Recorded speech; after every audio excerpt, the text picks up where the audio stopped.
All right, what's up, everybody? Happy Friday. I wanted to do a check-in. Today was my writing day, so I'm coming on here quite late, and I'm sure many people are already in weekend mode, so this may be a terrible time to go live, but as most people have nowhere else to go during quarantine, I figured I would jump on. Today was a very slow writing day, if I'm honest. I'm a wee bit traumatized with how much I got done, but nonetheless, it was good. I love my writing days. They are by far my favorite days. So I am going to be answering questions. So whatever questions you may have, hit that button to request joining the feed, and I'm going to take a few questions. If you get selected, do have a question ready to go. Keep it nice and concise. That way we can answer a few questions before I have to bounce out. So yeah, nice, concise, ready to rock question. And I'm going to be taking a few here. So if you have a question, hit that request to join and we will go from there. First, a few shout outs to everybody joining. What is up, everybody? Rob, Rosalind, Jason, Nanad, Arissa.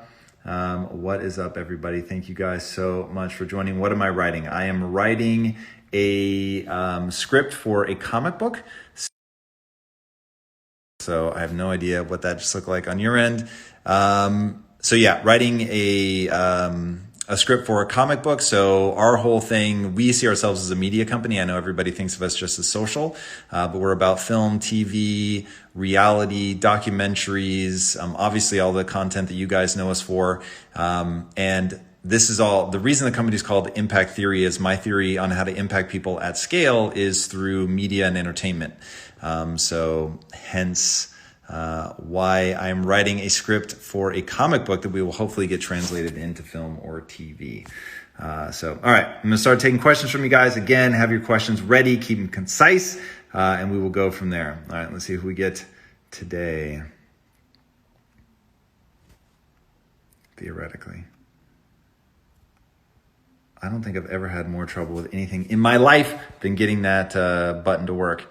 All right, so got a few people to choose from here. Let's see what we've got. See if Evan is still with us. If Evan has this question ready to rock. We're waiting for that connection. There he is. What's up, dude? How you doing? What's up, man? This is crazy. Hey, man. I'm like a Tom Billie fanatic right now, man. Very kind, man. Very kind. I've seen all of your talks, your speeches, and anyways, I'll get to the question. So here's the deal, man. I've heard you talk a little bit about your school experience in college, on how you kind of, you were just head down grinding. I'd like you to go a little bit more into that. Like I've heard a little bit of detail, but like, how did you approach college? Because you said you were, trying to be like number one in the class and so forth. Yeah, so it was it's an interesting part of my story because my story would be so much more linear if I had just always been a goofball. I cheated my way through high school. I didn't take myself seriously. And then when I went to college, because I had cheated so much, my SAT scores were terrible. So I got a 990 on my SATs. It wasn't enough to get into the film school. I was trying to figure out how I could get in, even though I had such bad SATs. And they told me that one of the guys that was on the admissions committee would actually let you join him for lunch. So I joined him for lunch one day. I was the only person, which I couldn't believe. And I just said, hey, look, how do I get into film school? I have really bad SAT scores. And he said, dude, SAT stands for scholastic aptitude test. It's merely meant to tell me how well you're going to do in school. But you're already in, because USC is, and I would assume most schools are like this, you get into the university itself, but to get into the college that you're going to get your major from is a totally separate application process, which I did not know because I was stupid. And so he said, you can't even apply for another 2 years. So he said, just get good grades for the next 2 years. If your grades are good enough, I'm not even going to look at your SATs. It was like a lifeline. So I was beyond excited by the thought that, okay, I've got 2 years to get my shit together. And so I just decided I was going to work. And I don't even remember why. Actually, I do remember why. So my thing was I had cheated in high school because I told myself, look, I could do the work. I just choose not to. And there were things in my mind that were more important. And when I went to college, I was like, I'm going to be taking on tens of thousands of dollars in debt. I'm going to be spending 4 years of my life. And quite frankly, when I get out of college, if I don't know how to do this, I'm not going to be able to get a job. So I need to actually know what I'm going to do, or how to actually make a good film. So I decided I better learn this stuff. I better take it seriously. So I made myself a promise when I entered film school, which was A or F, sink or swim. I'm not going to cheat ever. And that ended up being incredibly powerful. So I knew I'm a really, I won't say I'm a slow learner, but like I just do everything slowly. It just takes me a long time. I'm a very slow reader. It takes me a while to like really get concepts. So I was just like, fuck, man, I can't play around. I've got to put in the work. And so I put my head down and I worked my ass off and ended up getting extraordinarily good grades. I was second in my class, much to my dismay. But yeah, that was it. Just like really put my head down, stay focused. I was so excited about it. And that's where I get, a lot of my talk about what's possible stems from not your level of intelligence, but how excited you are about something. And I was so excited by the idea of being, a rich filmmaker. I mean, that was like, it was a double whammy for me. It was film and it was getting rich. And I was just so excited about that. But I really believed that I had to actually learn. So I took it real fucking serious. Was that like, were you so passionate about it because you thought that, like being number one in your class would lead you to like film opportunities? Or was it more so like, I want to know this for myself, you know what I mean, to get really good? It was both. So I did believe that if I could graduate top of my class, that would somehow mean something. It was also just competitive, so I wanted to win. And then because I didn't have belief in myself internally, I needed some sort of external validation. So if I could be first in my class, then that would mean something about me. And so it was actually quite heartbreaking at the time to not be first. Like now, obviously it doesn't bother me, but that I needed external validation. So it's not a great place to be. So it wasn't necessarily a healthy chase, but it also had benefits, right? I went fucking ham. And that ended up paying dividends. And, this is where like this kind of stuff, psychology gets mushy because it isn't as simple as, avoid the dark side of humanity. Don't be too competitive. Like, don't take things too seriously. When in reality, even though it is an emotionally dangerous place to be ultra competitive, because if you lose, obviously it hurts. But it will also give you some real drive. So I really, really encourage people to figure out a way to leverage both sides, the dark and the light. Okay. All right, man. I'm gonna grab somebody else. Thank you so much for coming on and asking a question. I really appreciate it. I wish you the best. Stay safe in these crazy times, and I will see you here soon. All right, man. Thanks again. All right. So if anybody else out there has a question, I want to know about it. Go ahead and hit that request to join button. I'm going to take a couple more questions. Keep your question nice and concise. That way we can get to several people. Really, really appreciate that, guys. And so let's see who we've got next year.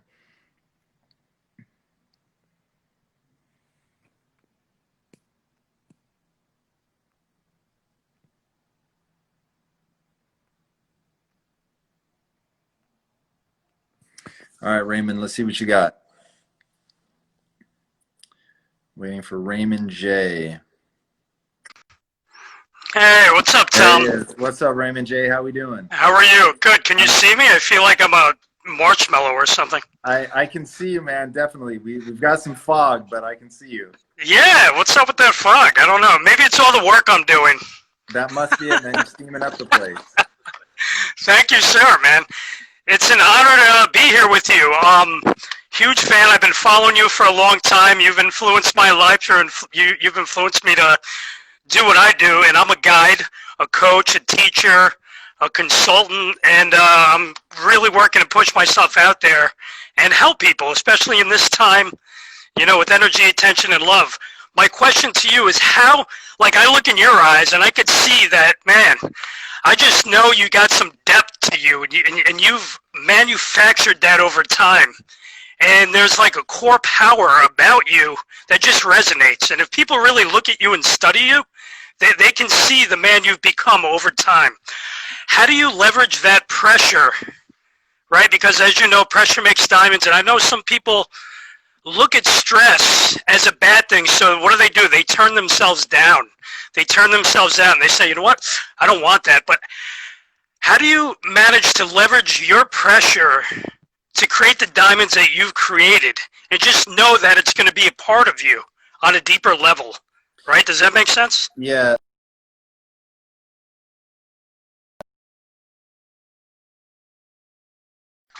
So sorry, I don't know if I just got paused, but I got a public safety alert from Los Angeles to stay at home, which is very good advice in these trying times. So to answer your question, I am a student of human nature. I'm a student of the brain. I'm a student of psychology. My big obsession right now is to get people to understand that they're having a biological experience. And what I mean by that is the easiest way to think of it is I don't think we live in the Matrix, but I think that your brain is creating a virtual reality for you, and you're living in that virtual world, and your brain is painting things with emotion. And if you understand its biases, if you understand how it works, you can, instead of being moved by it the way that a leaf is moved by the wind, you really understand the process, intercept, and interject your own ideology, beliefs or values, or even just changing where you're at from a neurochemical state, and that will have a radical impact on your behaviors. And ultimately, all you're trying to do is change your behaviors.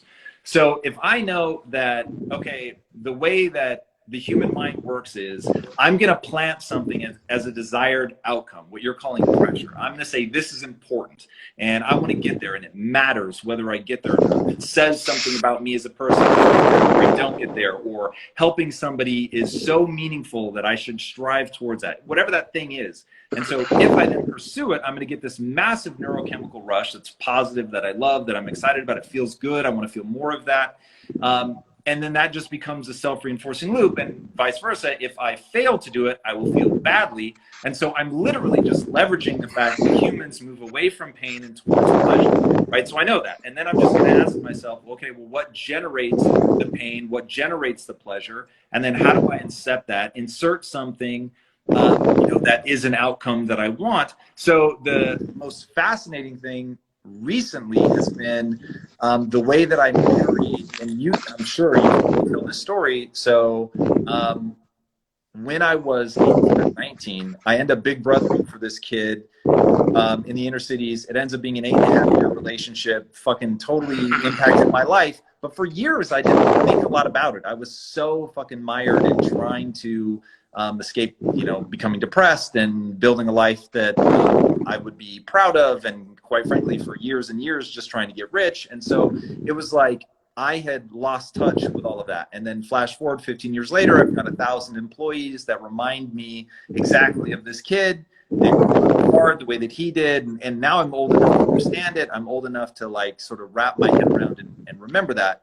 And then I start associating them to him, and that really owning that I had failed him. So what I was doing, I was consciously doing that. I was consciously saying I have failed him, because I knew that was going to create that pressure. I knew that it was going to begin to emotionally tie me to something. And by being emotionally tied to having failed him, not wanting to fail more people, to find a solution to this, it was like, yo, if I can help these people, I'm going to feel amazing about that. I'm going to feel like I have meaning and purpose, and I'm not going to allow myself to fail somebody else. So now the other part of this is I know that's a dangerous game, because now I've set myself up where it could be devastating if I don't help somebody? And so you really have to be fucking careful, always being aware of the way that the human mind works, so that you can say, okay, I'm going to do this, I'm going to leverage the pressure, but if it ever starts diminishing the sense of self, then I'm going to stop doing it. And that's where I feel a lot of people can create pressure in their lives. People create pressure over the dumbest shit, like parents or how much money they make or whatever. But they don't have the backstop of saying, I'm only going to use the pressure as much as it's useful. And this is all the shit that I'm feeling like I'm writing a book about, is trying to get people to understand, like, what are the building blocks? Like, if you're going to think of yourself as an architectural build, right? Like you would build a house. What are the materials that you build with? And the materials are basically beliefs, values, identity, behaviors, routines.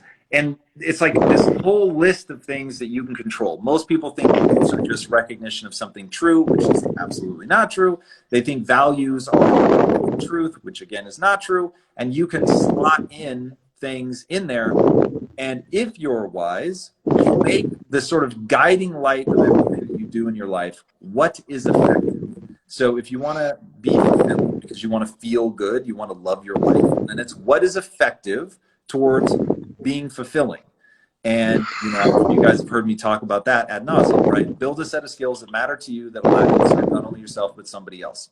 That's the key to fulfillment. It will survive hard times, but that, like, all is about understanding the truth of the human condition, knowing how the brain works. I'll stop there because I'll start looping, but that's how I use pressure, but don't let it diminish me. Awesome. Thank you so much. I appreciate that, man.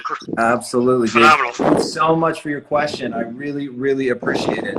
And guys, if anybody else out there has a question, hit that request to join button, or I'm not sure if it's a button, to be honest, whatever it is, hit that, join, submit. I want to connect. I'll answer one or two more here before I bounce out. If you do have a question and I pick you, please make sure that your question is ready to rock.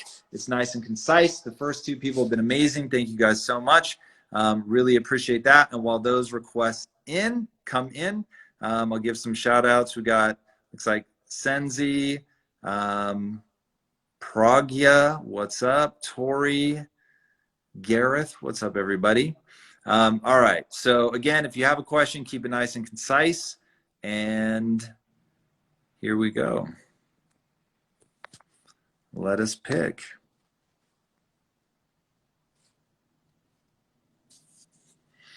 All right. I'm trying to connect with Chase.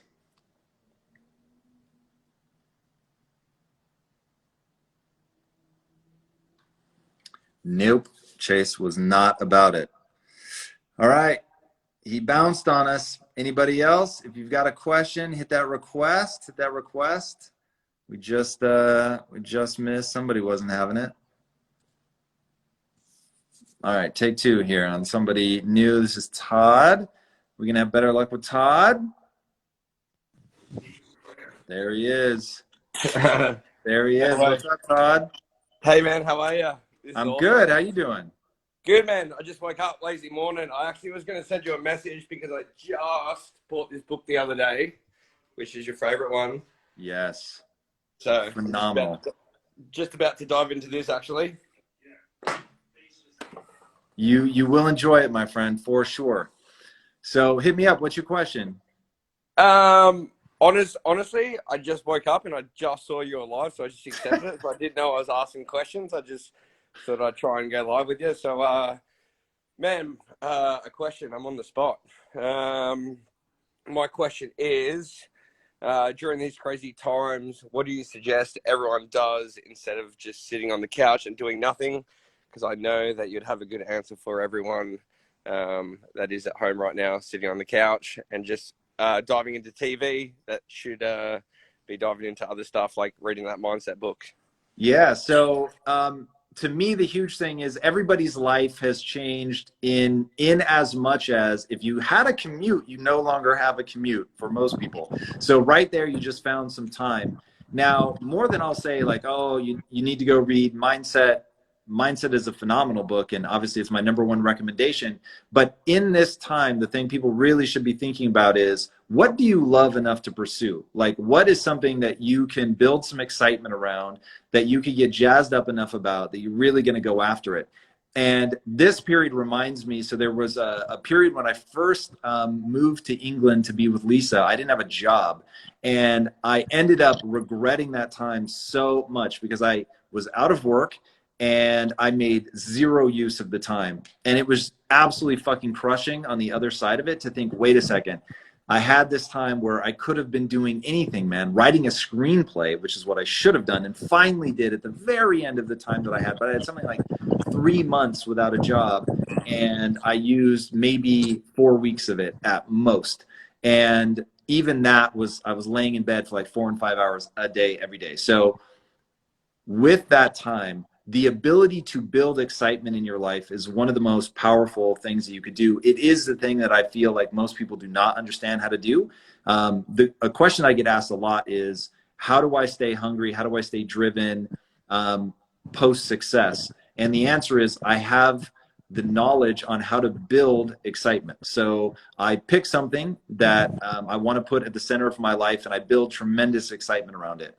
And because I know how to build that desire, I know how to build the excitement to achieve that thing, to do that thing, to find a way to emotionally attach myself to it, it gets very easy because I'm not to use cheesy words, but I'm chasing my bliss, to use Joseph Campbell language. You know, it's something that really matters to me. Now, it really matters because I built the matter into it, right? So it wasn't like, oh, I was born with that, that's my mission in life. I don't believe that. I don't think anybody's born with a mission. I think you're born with the ability to decide that you want to chase something. Now, normally that decision happens when people are very young. They're trying to emulate their parents or their friends or something they saw on TV or whatever. And so they think, process. I just chose you guys over my wife. My wife is calling me. I'm not entirely sure why.